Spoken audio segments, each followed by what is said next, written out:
send it to you guys? Nah, man, we're not that professional. This is low rent, man. We just out here doing it in basically in a garage. Okay.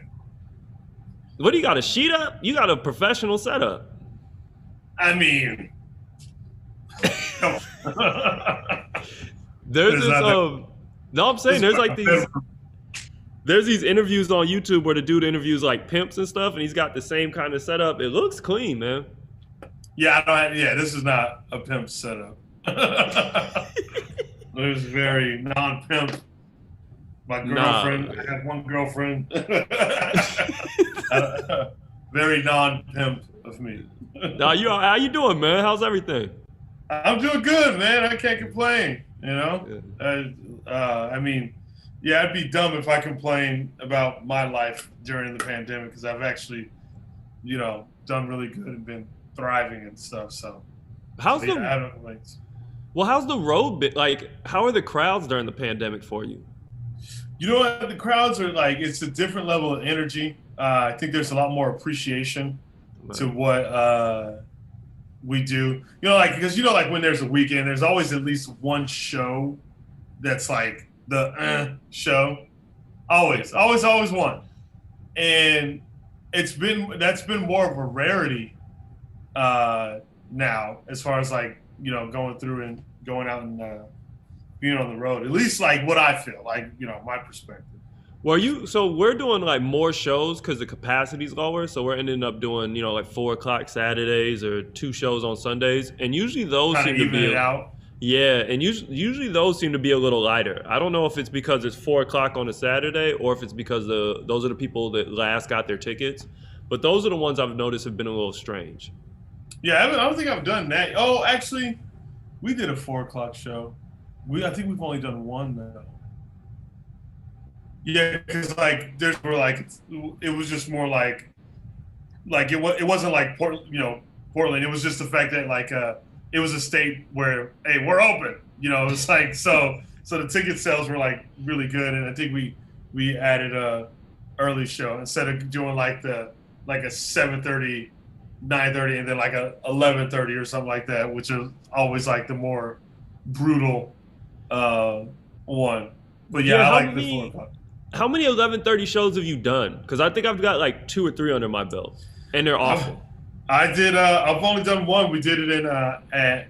I think we did it in Texas, in Dallas, at the Addison Improv. That was the only one we did where it was a later show, but it was like so last minute, and it actually wasn't that bad. And all we did was just like crunch the time because like obviously if you out at 11:30 on a Saturday, you get drunk. You know what I mean? Yeah, So it's you're like showing up drunk. their attention span, isn't like they're not gonna hold on as long. Whereas it's like you just shorten things and kind of just really hit them, then they appreciate the show. Right. Yeah, yeah. Because if you try to get smart with a drunk crowd, it is gonna be like trying to ride a dolphin or something. Like it's impossible. Yeah, it's just impossible. Like it's like, yeah, I mean, you could give it a shot, but it's like just be strategic about it. I think is the best way to go about those shows. Yeah. I'm always curious how did because so for people who don't know, you have opened for Brandon Shop for a little bit, but you were by far on your way to like headlining your own shows across the country. But when you have to open up for someone like Shab, who has a real specific crowd, like how do you tailor your style to kind of fit that and pick your spots and make them go along with you? I what I've learned, I do better with just being me and bringing people into my world because it's like, of course, yeah, they don't know, if the crowd doesn't know who I am, and yeah, they're obviously there to see the headliner. Right. I've just taken that kind of opportunity is just to bringing people into a world that they don't necessarily know about. You know what I mean? Like for instance, like with me, I have a background in competitive cheerleading, so it's like they're not going to understand that world, but it's fun to bring them into that, without them like really knowing or like trying to cater to them. It's like, yo, this is my life, this is me.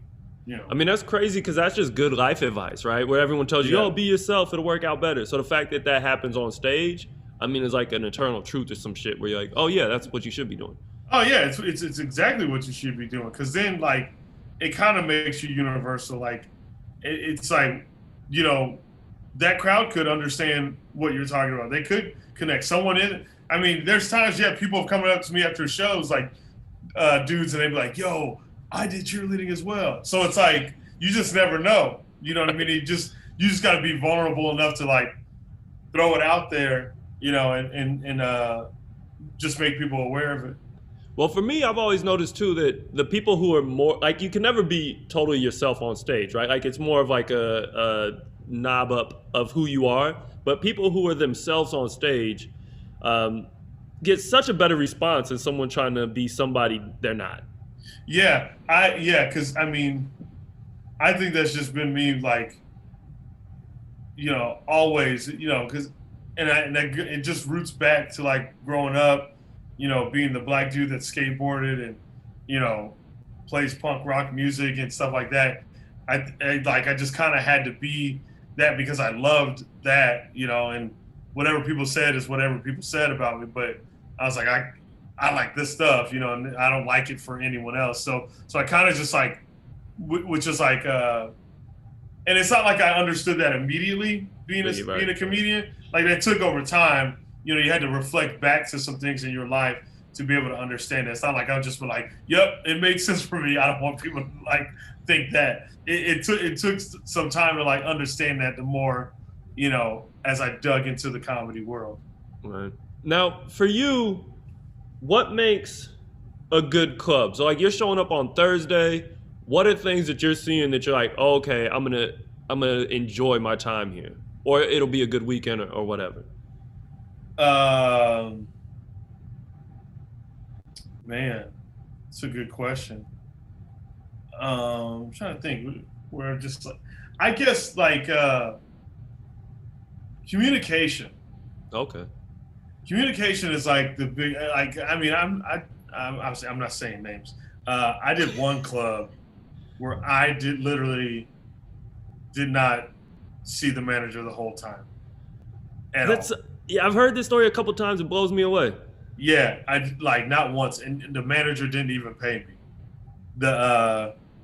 The green room waitress is the one that handed me my. Yeah. Whoa. Yeah. Yeah. So.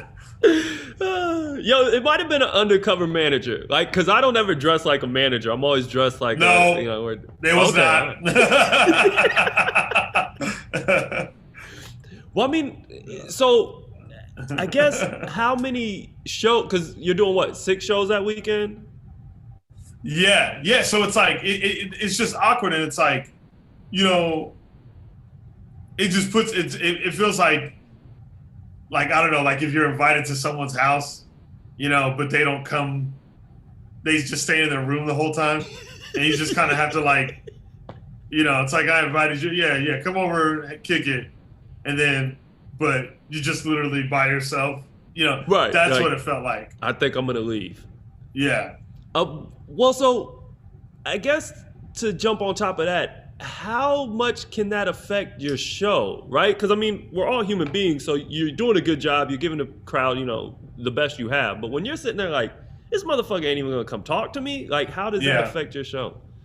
It just, I mean, if you know, I don't know.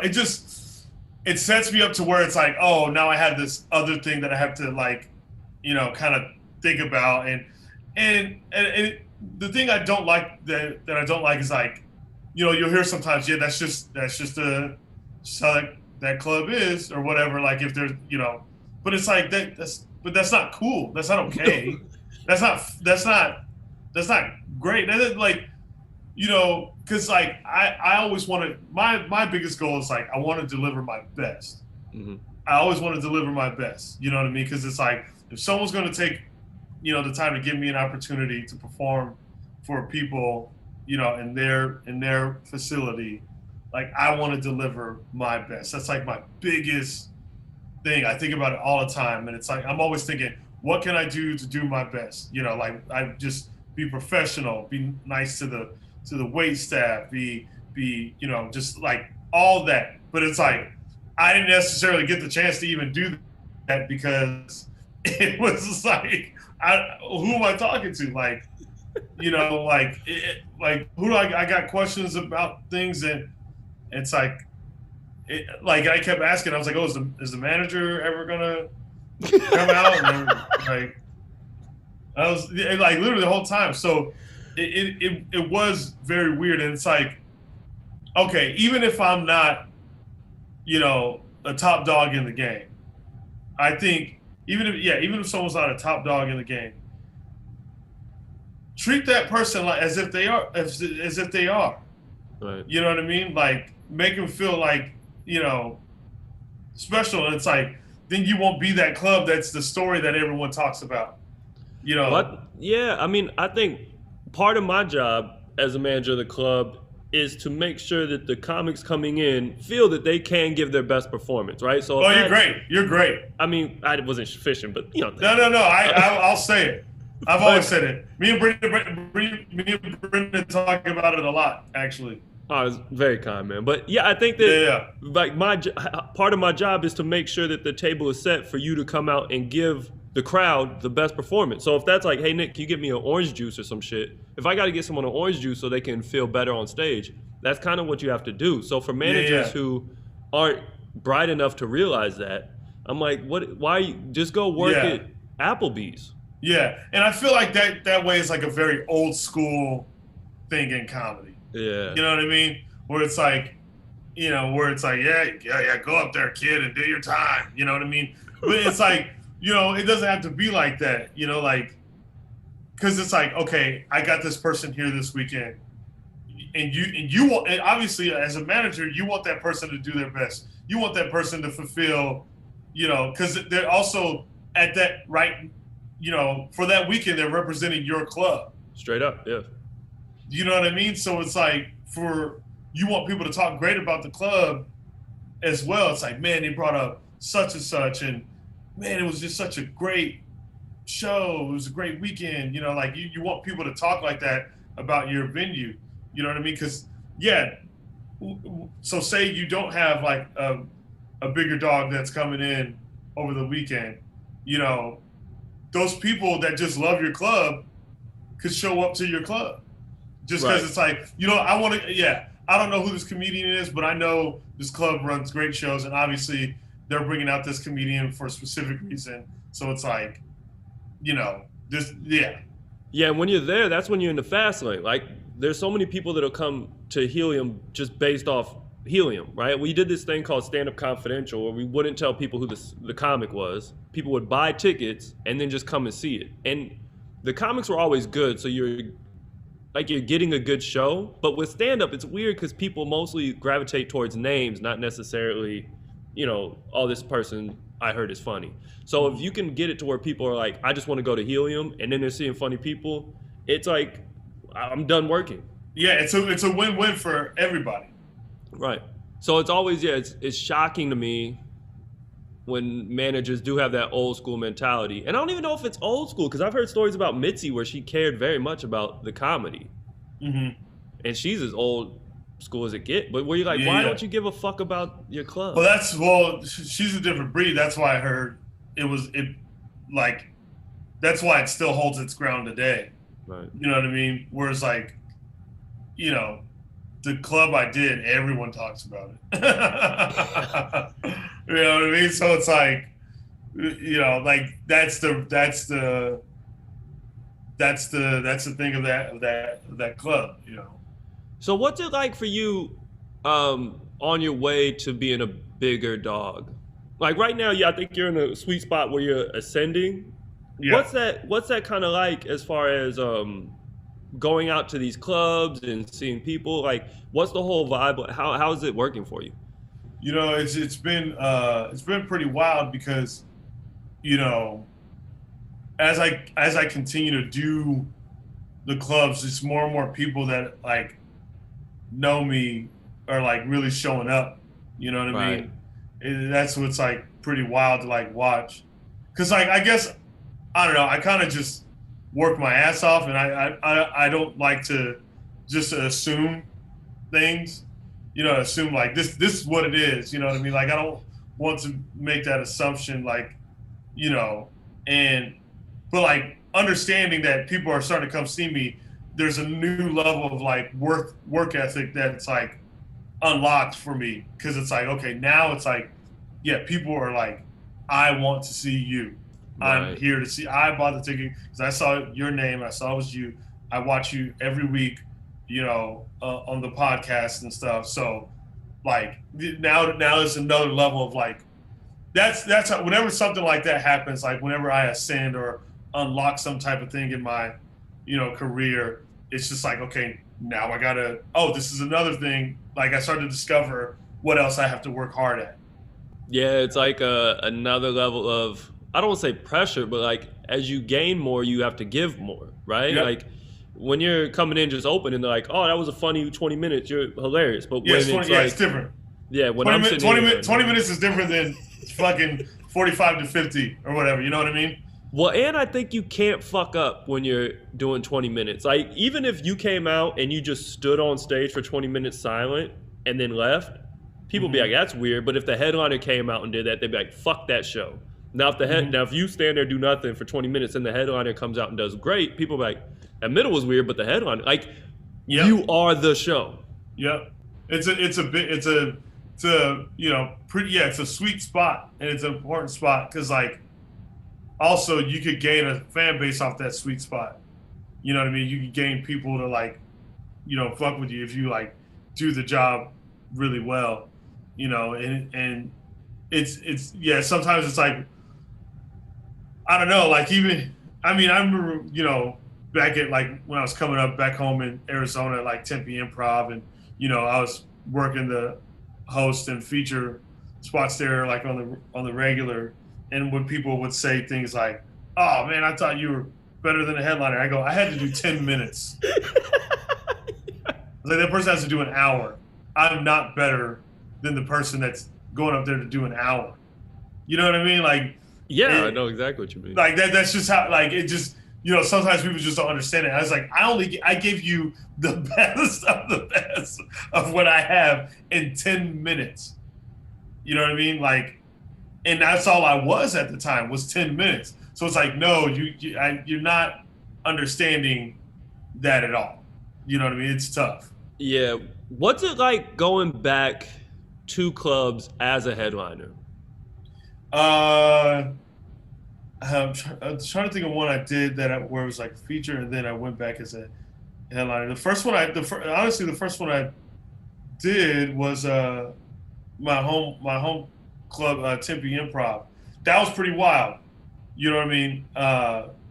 Just cause like, like this is a club, like, I mean, that's where I got my comedy, chops, just working my ass off in Arizona. So to come back and like do a weekend there was like pretty dope. So it's just like, I don't know, it just feels good. When you see the result of your work ethic, you know what I mean? It just makes it it makes you want to work that much more. Well, at least for me, That makes me think the one thing that we kind of have as a comedy club that you don't find any other place is that you're here for Thursday, Friday, Saturday, and then you're out, right? Like there's not too many jobs where you're like just there for the weekend and out. If you have a bad show or a good show Thursday, does that cover the whole weekend for you? Or are you kind of able to bounce back and be like, well, Thursdays suck, but I love to bounce back. Because it's like I got 5 more shows to do. Right. You know what I mean? So it's like, and I my favorite thing, is going back to the hotel room and be like, and dissecting all that. You know what I mean? Like, what was that? Why was that? And it makes you, it makes you tweak things. It makes you like to where it's really solidified. It just, those type of shows happen, but like, I don't know. Like it's hard for me to get discouraged. It's more so exciting to like work at, like, it's like, oh, I got something to work on. Like, that's how I think of it. So how much, I guess I'd say, how much new stuff, and not new stuff in terms of like, this is the last 5 years or whatever, but how much stuff are you coming to the stage with where you're like, hey, today I was walking around Addison, Indianapolis, I think it is. Where the fuck is Addison? Addison? Oh, that's in Dallas, Texas. Okay. So if you're walking around Dallas, how much stuff are you saying like, well, today in Dallas I did this, or how much stuff are you coming in with like that? Usually like probably like the first 5 I could really throw something out there as far as that goes, like with the town. Like, I loved, like, I don't like to sit in my room, so I do like to go out and explore. So it's like, and people always enjoy when it's like, oh, this guy actually, like, he's not just chilling his whole tree, he actually is looking around our town. I was gonna say, do you think you have to? Because I think everybody does that. Like, they come out like, let me tell y'all about Fort Wayne or something. Like, I think you almost have to start your set off like that, right? It's nice. It's a nice way to start because you just, it just clears the air and it just makes them feel good. Like I think it's just a feel good thing for the audience that I think we as comedians just like to just throw out there and just make it fun. You know what I mean? Because a lot of times they're all like, even if it's like a place that we like see and it's like run down, they're all aware of it. But the fact that you're aware of it too, and like you just got here, they love it.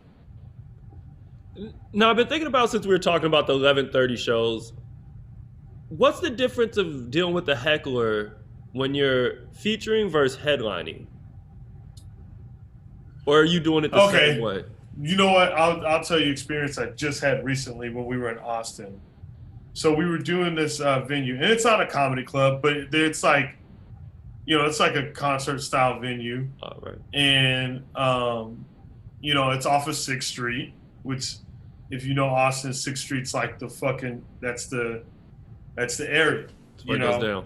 That's where it goes down. So we were doing a Friday 10 p.m. show, and I was featuring, and by the time I got up, crowd was just rowdy, like across the board, and just like, to give a little backstory to it, a lot of like people get like, because we're on the podcast, people get excited to see us because they see the way we fuck around on the podcast, and they just get excited and they want to like talk to us. But they're doing it at the wrong time. And it's like, I don't want to talk to you. Like, I have jokes. I'm not coming up here empty-handed. Like, I'm coming up here with, like, something. So one guy was just like, I'm doing my set. And he was doing the thing where someone's like, just agreeing with everything you say. Oh, yep. Oh, man, that happened to me, too. Where it's like, and I was like, hey, dude, you got to stop talking. And this was rowdy the whole night. And then another person started like up in like, they have a second level, started yapping. I remember one dude. So that dude that keeps agreeing with everything, he ends up getting kicked out because then they start to figure out like, oh, we gotta remove these people, because they didn't know what to do. They're not running comedy shows like that. It was their first like time doing like a full weekend of shows. Oh, so they were like, whoa, what's happening? Yeah, what's happening? Because Brendan and the whole squad, they knew by the way I was on stage, they're like, oh, he's not happy. You know what I mean? Because so one dude was like yapping at me. I was like, stop, dude. I was like, you just saw this dude get kicked out, and he was like, but I love you, and I was like, I don't love you. You know what I mean? Like, I don't love you at all. I was like, because you're disrespecting. Like, I always put it this way. I go, forget me. I go, you're disrespecting people that are actually listening. I don't know who you are. So you're talking to me, and you're just yapping. And then he tried to pull some shit. He goes, man, that's just Texas. And I was like, eat a dick, because it's not Texas. It's you being disrespectful. And then he eventually gets kicked out. And then I had to literally put my set, because I was going out there to do 20 minutes. I literally had to put my set to a halt and be like, hey, I was like, there's another comic that has to come up here. The guy that you paid to see. I was like, and he's got to do an hour. I was like, I'm only up here for a little bit. And he's got to do an hour. I was like, you think he wants to come out here and have fun with y'all, like with this rowdiness. Like it doesn't like he's probably backstage like, damn, like shit, here we go, rowdy show.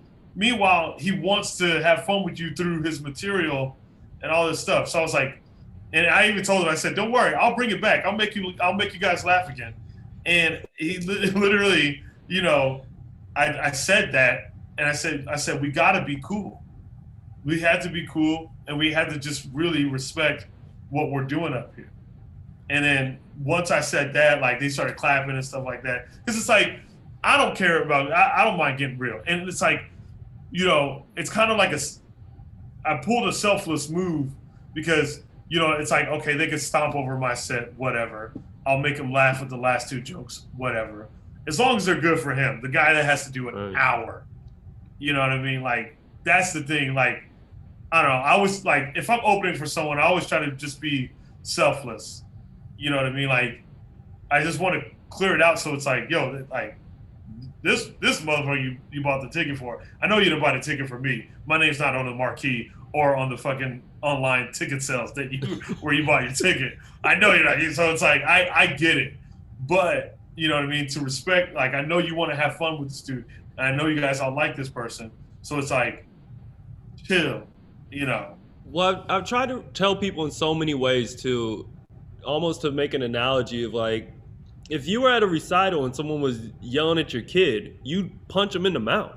Oh, 100%. Like, so, yeah, so it's like, why do you think you can do this here? Or if you were watching Romeo and Juliet and, you know, you're like, people would remove you. Oh, yeah, if you stop, yeah. People who paid for the ticket. So it's, comedy is such a weird thing where you're like, if this was any other live theater performance, you would get stomped out. Mm-hmm. But the fact that it's comedy, I think people just think, oh, well, you know, we're helping. Yeah. Well, yeah, it's like, but here's the thing. I always tell people, I don't know who you are. You're not, what do you mean helping me? I don't know who you are. I was like, I don't want to talk to you. I don't want to get to know you right here. That's not where I want to get to know you. Like, like I said, I always bring it back to like the other people that are being respectful.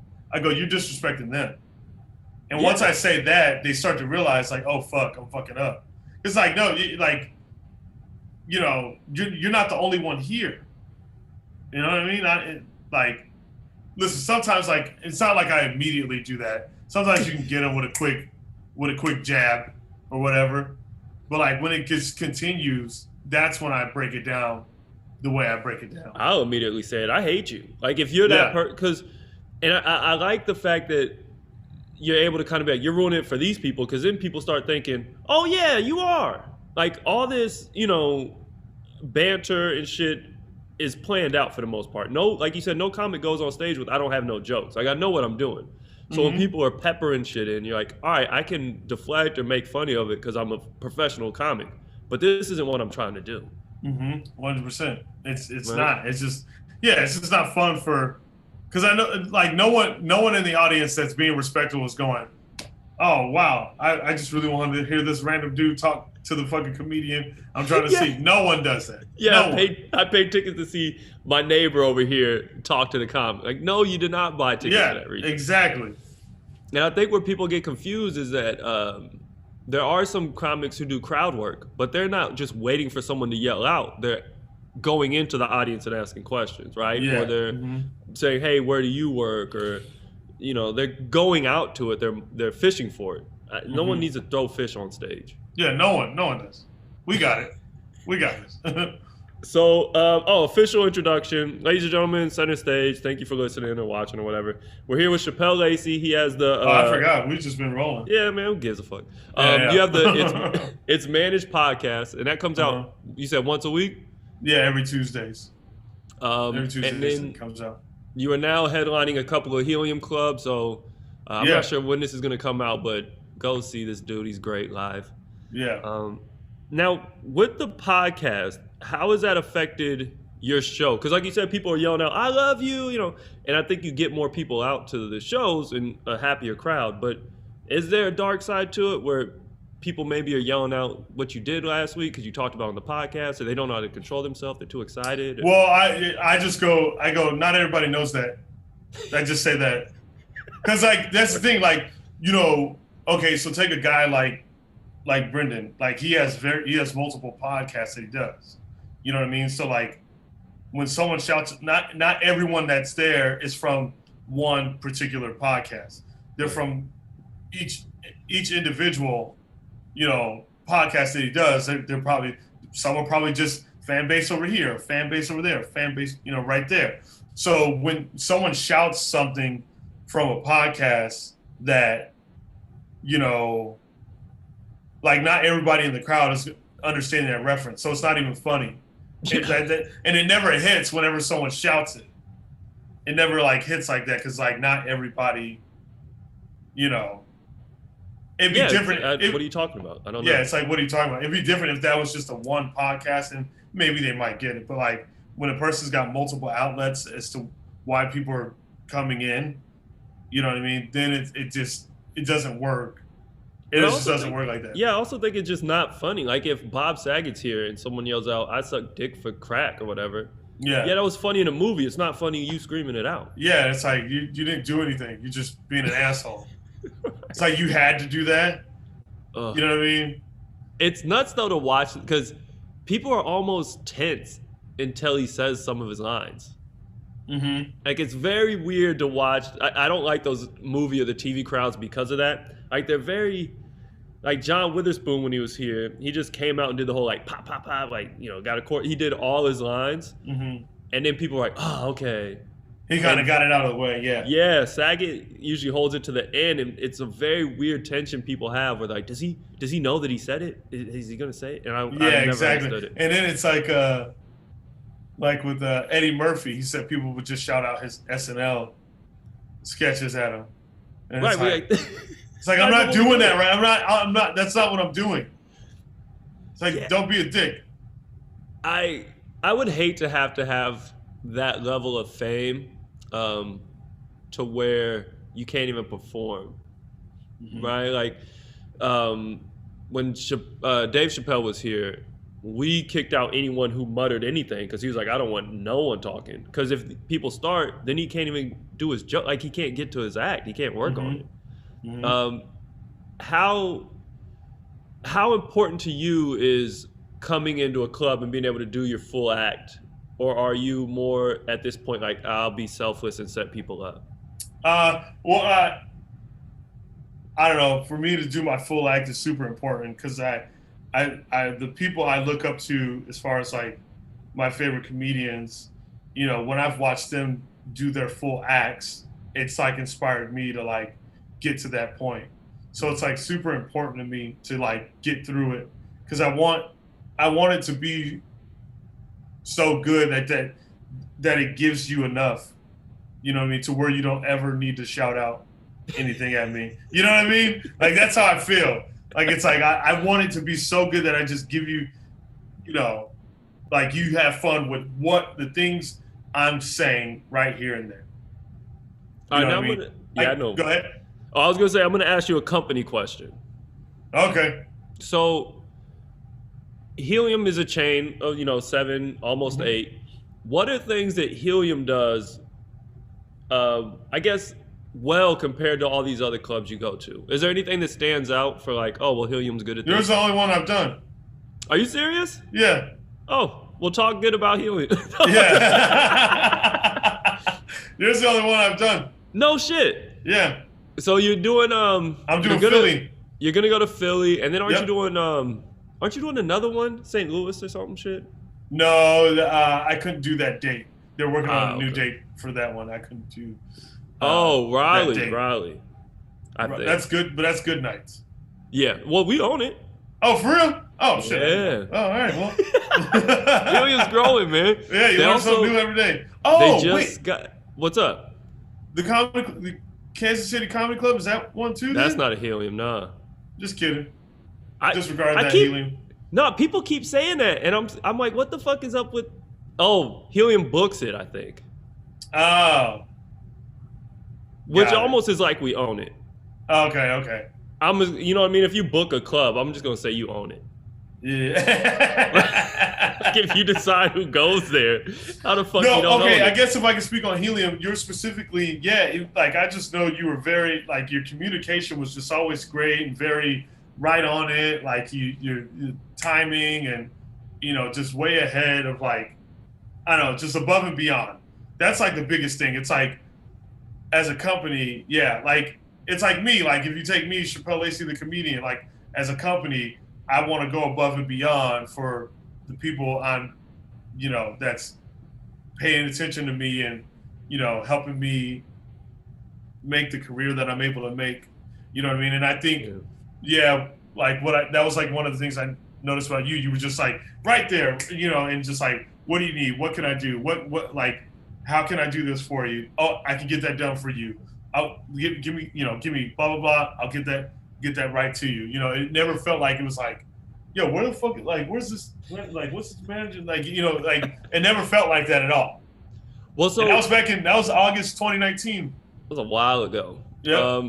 Well, my question isn't, because I'm always worried that I'm going above and beyond too much to where you're like, hey, you guys, and you're like, like you think of like 13-year-old girls having a sleepover and the dad keeps, hey, you guys need, and you're like, fucking beat it, dude. Yeah. No, you're not like that. It's all authentic.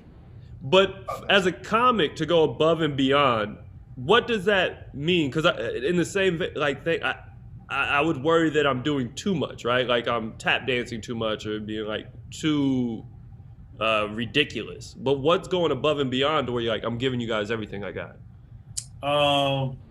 One, kicking ass on stage.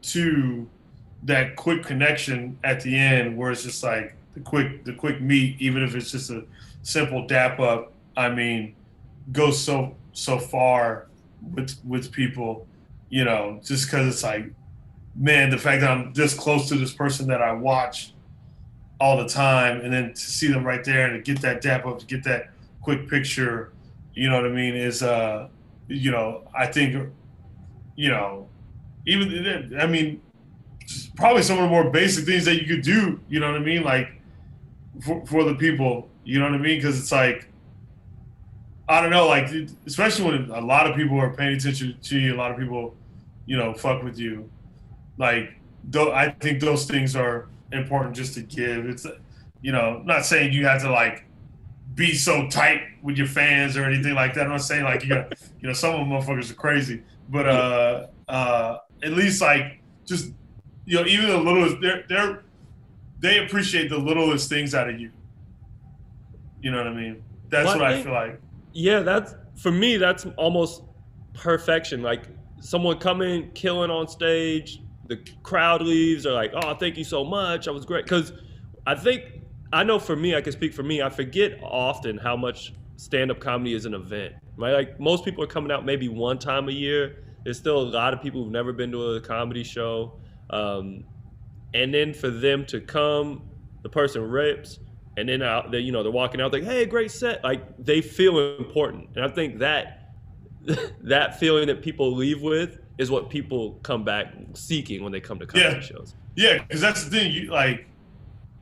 You want those people to come back. You want and more, and then some. You know what I mean? And continue to follow. So you always want to deliver. The best that you can. Just deliver your best. That's how I always like to think of it. All right, now this segment is called Stories We've Heard About You. So I'm going to tell you a story I heard about you, and then I'm going to ask a question based off of it. Okay. All right. So Chappelle once came out after a show and sang Wonderwall by Oasis. How important to you is music in a comedy club venue? Because looking you up, everyone's like, oh, he's the black dude who likes punk rock. So how important is music in a comedy club venue? It's another layer. Yeah. Is what I think. It sets a very solid tone. I know whenever I come through the headline clubs, because everyone knows I like punk rock, and they want to play that as the house music, and I go, don't play that. I was like, that's not the vibe that I am on stage. It's very like, it's tough because it's aggressive music, But I was like, that's not the time for it.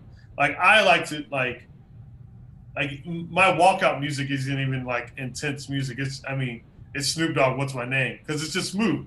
Yeah. You know, Yeah. and Snoop Dogg's a smooth rapper. So it's just like, you get hyped when you hear it. You're like, oh damn, I love this song.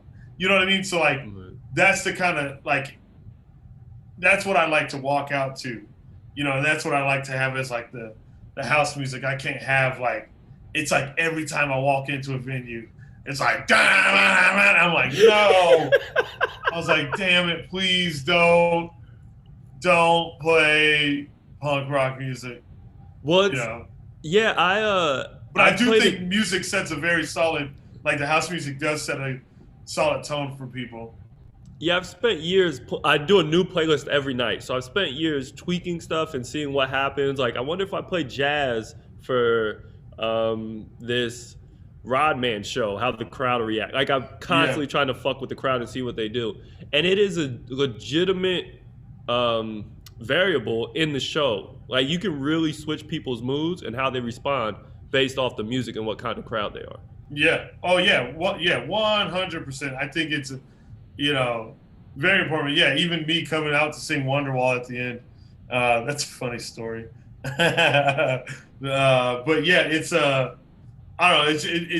It gives another layer. It gives another like excitement to what's going on. Like I've seen like I've worked with Joe Coy. I've opened for him, and he's big on that at his shows. He's got a DJ. You know what I mean? He's big on the DJ, like really setting the tone and getting the energy set right for the people. It's pretty dope to like watch the way he does it. You know what I mean? Yeah, it really does set the stage. And so here we've been, everyone's masked up or whatever. So I've had to lower the music because you are ordering through your server and you can't necessarily read lips or like. Oh, got it, yeah. And I've noticed that the energy has kind of come down as well, just because the music's not up. Yeah. Mm-hmm. So even tiny little things, it's very strange and weird how important music can be at a comedy club. To me, I've noticed like it almost sets the stage for what's going to happen. Yeah. Oh yeah, it does. It does for sure. It sets a big tone. It just, I don't know. It's just, yeah. I love incorporating music into comedy, but I would never play music. I was gonna say, you show up with a guitar, man. I'm gonna lose it. No, I'm not gonna do that. No one gets the luxury of that. All right, so now we're gonna do notes from a producer. So we're gonna get a couple of questions. We'll answer them, and I'll get you out of here, man. I do appreciate your time, though. What's up? Someone has questions? Yeah, my producers, man. This is I was like, who'd you reach out to? Nobody. Yeah. Well, what's the difference between clubs in the South versus clubs on the coast? Well, I've never done the East Coast. Clubs in the South. Clubs in the South have a warm feeling to them, almost like a, because it's that Southern hospitality. Ah, right.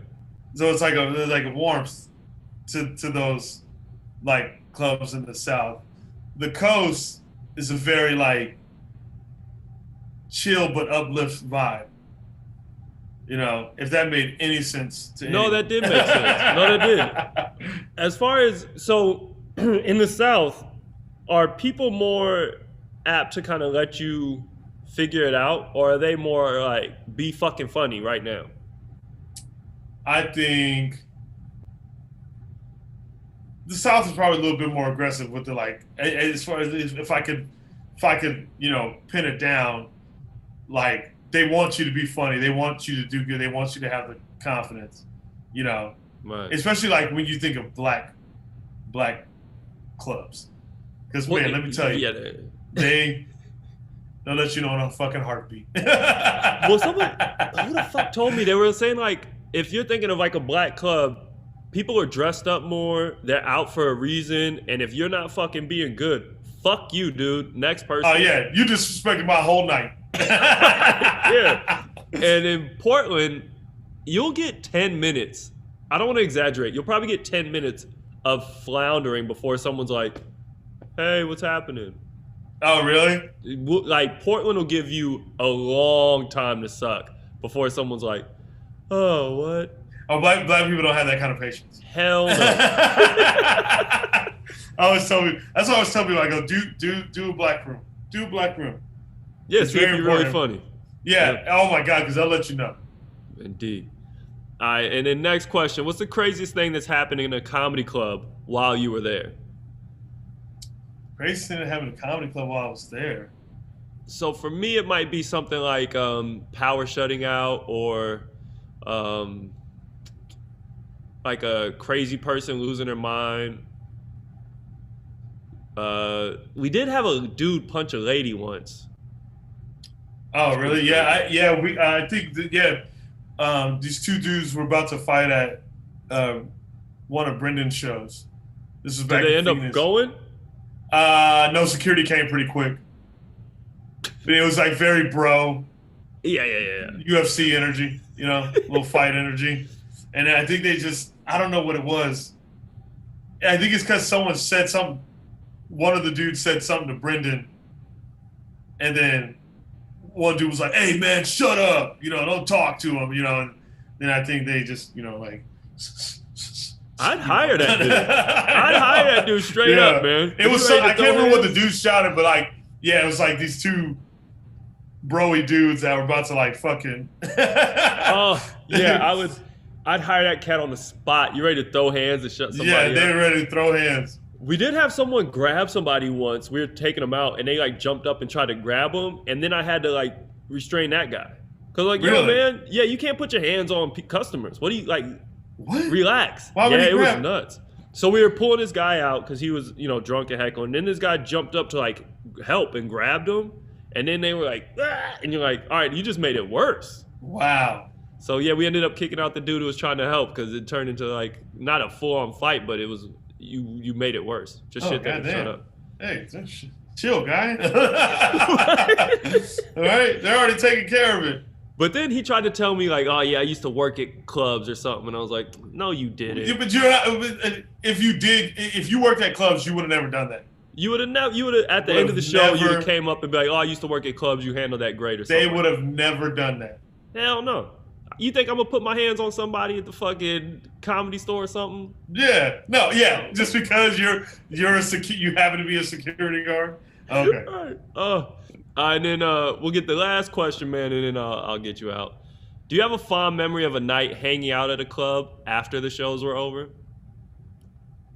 When I was coming up in Phoenix at Stand Up Live, at the end of the shows, I would always go up on stage and just riff to the wait staff as they're cleaning up. All the time. Every time. And then I would also sometimes I do like karaoke. I make the DJ play a song and I would sing or whatever. But a lot of times I just be up there like bullshitting, talking to the wait staff as they're like cleaning up and shit. Man, I wish I could bottle that up and stuff, because that not too many people get to experience it, but it really is the funnest shit in the world. Like you'll put up with a lot of nonsense to be able to do that. Yeah, it was fun, and they enjoyed it every time I was there. Like, and it was always cool because the prior manager there, when I was there at the time, he was like, he goes, the wait staff, they all get excited whenever they hear that you're opening for the weekend. I'm like, oh hell yeah, because I would always just, I like to make things fun. Comedy is fun. We're in a very privileged place where you can almost have fun the whole time you're doing your job. 100%. Right? Like you got to work hard. Don't get that confused. But you can have a really good time. Oh yeah, I have a blast. Yeah, they're lucky, man. I'm jealous of Philly and Raleigh. I think you'll have a good time, man. Yeah, I'm excited. I think it'll be great. I think it'll be real good. So yeah, thanks for listening to Center Stage or whatever. Chappelle, where can people go fuck with you, man? Where can they see you? Fucking only Instagram, because everything else drives me fucking crazy. Oh, word? You're off of Twitter and all that stuff? Hell yeah, I can't do it. Oh, just I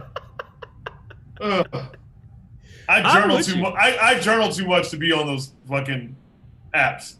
I'm with you, man. Yeah, I'm with you. It's a struggle. Everyone's like, you gotta do it. I'm like, I ain't gotta do shit. I'm doing fine.